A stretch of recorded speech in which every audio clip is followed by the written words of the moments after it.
watching New Sound Now. I'm K. Sawyer Paul, and this is my new kitty. Alright, so this is a big episode of New Sound Now. Lots to talk about. Really, all you gotta do is click this link and...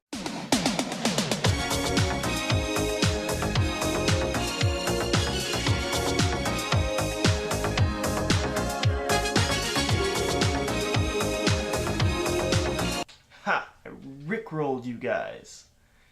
I'm cool. Okay, but seriously, this has gone on way too long, and yesterday's April Fool's joke by YouTube, where every single one of their featured videos went to the Rick Astley video, it's too much, guys, and it's not funny. I don't get it. If someone could fill me in on why this is funny, or if it's just one of those internet things that, you know, is only funny if you've spent half your life online. Here's another thing I don't totally get the popularity of. Muxtape.com. Similar to basically any other embedding MP3 playlist site, it allows you to upload up to 12 tracks and have people play them on a really simple looking page. It works, it's fine. I don't get why it's a fad though. It's hardly the first site to do this. And it, to me, doesn't even do it as well as others. But some people seem to like it. Some people seem to be turning it into a bit of a joke, saying that it's basically over before it even began, making, of course, the half-life of new internet websites about 8 minutes. Okay, so it should come as absolutely no surprise that the entire music industry is lobbying together to sue the Pirate Bay, which has become sort of the de facto go-to peer-to-peer place online. Whether it's legal or not, that's a completely other discussion. The fact is they're being sued for something like $250 million, and they're pretty much just shrugging their shoulders and saying, you can't touch us.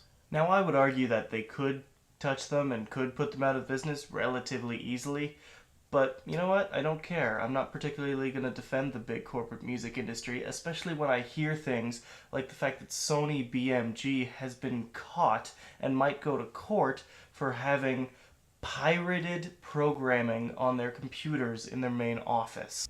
And naturally, the irony is just dripping. You know, it is pretty entertaining to watch the music industry stumble into its own destruction. It's also equally entertaining watching them try to come up with new ideas on how to legally sell us the music that we're all stealing en masse, apparently.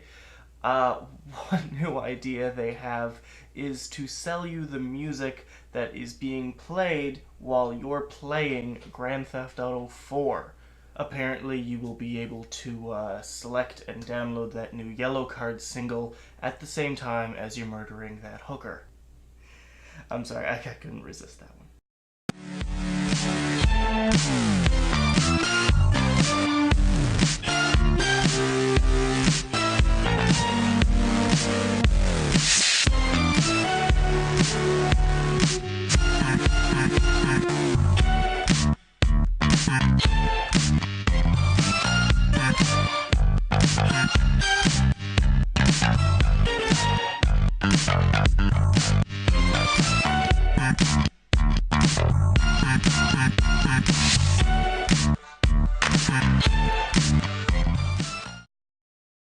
The seven-headed serpents his soliloquies while picking snails from the river of the valley. Don't see the storm clouds piling up so quietly.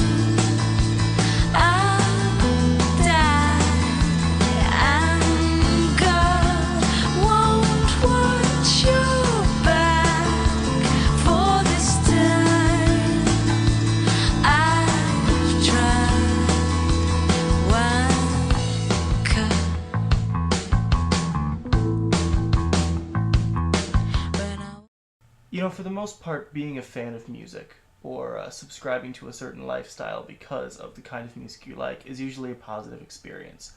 It's usually a communal thing.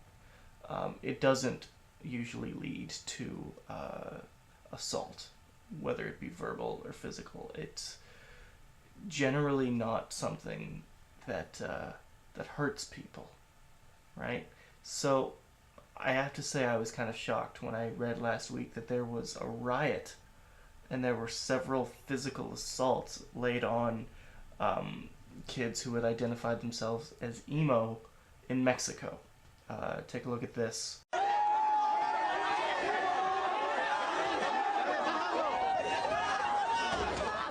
Now that footage was caught on a camera phone of someone who was taking part in the riot, in beating up these kids. This is remarkably serious stuff here. I was really surprised to find out that this sort of assault on people due to their fashion preferences, their musical preferences, their lifestyle choices, the sort of things that encapsulate an emo lifestyle, isn't considered a hate crime. And the worst part about this is this isn't a new thing. This is a recurring happening going on down there. And while you would think that because being an emo kid is a fashion preference, is a music preference, you'd think they would refrain from outing themselves as such in an area where it's simply not tolerated. And I think what you're going to see soon is people standing up for emo rights as if it's its own sort of brand of lifestyle. Is it? Like, I don't know. I'm not an emo person. I don't know that many emo people. I don't think I've got the right to say whether it is or it isn't, unlike various major league newscasters who are placing major blame on the kids themselves for dressing up the way they do and acting the way they do. I think that's incredibly wrong because there might be something deeper here, but I don't know. So what I'd love to see on the blog or in some kind of discussion forum or email me something is more information on it. I want to know more about what these kids are going through and why they're choosing to still portray themselves as something that's going to get caught in assault like you just saw. And on that somewhat somber note, that's all I've got for you this week. Make sure to check out the blog for links to the various stories and videos that have been on the show. Also check out radioexile.com as well as gardunzapress.com and of course where we are, newsoundnow.com. Have a good week.